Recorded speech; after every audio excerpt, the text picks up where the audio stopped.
There are two phrases that I want you to write down. I want you to read again and again and again and again and again until you can recite it, until you own it, until it's a part of your DNA. You should be able to recite it word for word the same way you could recite your name. If somebody says, hey, what's your name? Oh, my name is such and such and such. That's how easy these two statements should flow off of your tongue, because it is deeply embedded in your subconscious mind. It impacts your wiring, and it manifests how you function, how you think, how you respond, how you react. It becomes a part of your internal compass that guides your life. Statement number one: my greatest enemy is in me. It is inside me. My greatest enemy is in a me. Okay? So enemy, E-N-E-M-Y. In a me is I-N-A-M-E. Enemy, in a me. My greatest enemy is in a me. So therefore, I can't point at situations, circumstances, people, places, and things, because what I'm doing is I'm making something, someone, or somewhere outside of myself, outside of me, responsible for my life. That is a victim mentality. It's the government. It's the way I was raised. It's because I'm black. It's because I'm a man, because I'm a woman. It's because of my age. It's because of my level of education. It's because of the side of the tracks that I grew up on. These are all excuses. Excuses are the tools of the weak and the incompetent, and those who use them are seldom capable of anything else. They rely on excuses, and that is a mental disease, excusitis. And so by believing that my greatest enemy is in me, I've got to look at myself. We point the finger at everyone else, not realizing that there are three fingers pointing right back at us, which implies that we've got to look at ourselves 3 times as hard, 3 times as long as we do everyone and everything and everywhere else. That means that I am now responsible for who I am and what I'm experiencing. So if I'm broke, I created it. If I'm unhealthy in my body, it's because I created it. If I have a bad relationship, I created it.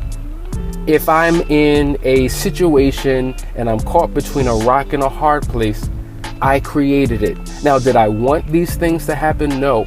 But my wiring, my habits, my behaviors brought me to this place. Someone once said that today is built on yesterday and tomorrow is built on today. So the things that I did yesterday will impact my today, and the things that I do today will ultimately impact my tomorrow.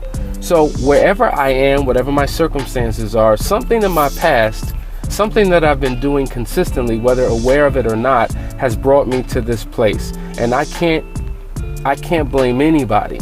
I can't call on anybody, because if no one's available, if no one has the resources, if no one's willing to do it, I can't be mad at them because they didn't get me here. I got me here. So because I got me here, I have everything I need within me to take me out of this. So my greatest enemy, the source of my problem, the source of my conflict, my struggles, all of those things, my addictive thinking, my addictive feeling, which is drenched in negativity, my negative perspective, right? The lens, the scope that I look through in terms of how I see the world. I'm pessimistic, I'm cynical. I think everybody's out to get me. Nobody means me any good. That is all self-inflicted. That is all from within. That is not the reality. That is someone's perception of their reality. And oftentimes, one's perception is not consistent with fact. But if you believe something so much so, it becomes your fact. Interesting. So, statement number 1, my greatest enemy is in a me. Statement number 2, the key to my mastery is to master me. I'll say that again. The key to mastery is to master me. So I want to be a master chef. I want to be an excellent athlete. I want to excel and be in the top 10% in my school, on my job. I want to be an entrepreneur who's independently wealthy. I want to do this. I want to do that. It requires a level of mastery in whatever area or sphere that you are delving into. But your mastery of a thing is predicated upon your self-mastery. It is mastering me. Example. If I know I want to be a top athletic performer who performs on the world stage, well, I've got to be disciplined, but I'm not. You know, I wake up late, I stay up late, I eat bad, I don't go into the gym and work out, I don't have a regimen, so therefore I have no self-discipline. And until I master my own life in the area of discipline, until I master my own life in terms of how I eat, in terms of how much sleep I get, in terms of what I listen to, in terms of the environment that I place myself in terms of the relationships that I establish, until I master me, I can't master anything outside of myself. Because everything that I do is an extension of who I am.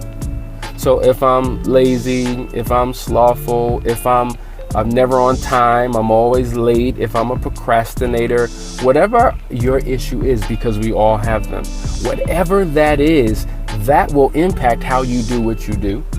And how you do what you do determines what you have. You see that? So if I'm always just 3 minutes late, I was just 3 minutes late, no big deal. But successful people show up 5 minutes early. I'm in trouble. Successful people say to be on time is to be late, but to be early is to be on time. But my thing is, as long as I'm there within my grace period, I'm good. It's just like paying a bill. Well, I know I got a 5-day grace period before it's technically late. So I get in the habit of paying late, even though I'm in my grace period, right? So I'm not going to be charged the fee because I'm in my grace period. But I am habitually training myself, wiring myself to not pay on time. Successful people, wealthy people pay on time, and guess what? They get nervous if they haven't paid by the 1st. They'll come in and pay on the 27th, the 28th, the 29th. It's a habit. It's a part of their self DNA. So the key to mastery in finances is to master me. The key to mastery on my job is to master me. The key to mastery in education is to master me, whatever it is. The key to mastery is to master me. So once again, statement number 1, my greatest enemy is in me. Statement number 2, the key to mastery is to master me. What's the operative word here? Me. It's me, oh Lord, standing in the need of prayer. Not my mother, not my father, but me, oh Lord, standing in the need of prayer. Remember that song? Oh yeah, it's me. So when I begin to look internally, when I begin to close my eyes, because my eyes allow me to see outward, but when I close my eyes, my spiritual eyes allow me to see inward. And when I begin to work on that, getting rid of my greatest enemy and mastering me, that unlocks the key to the world.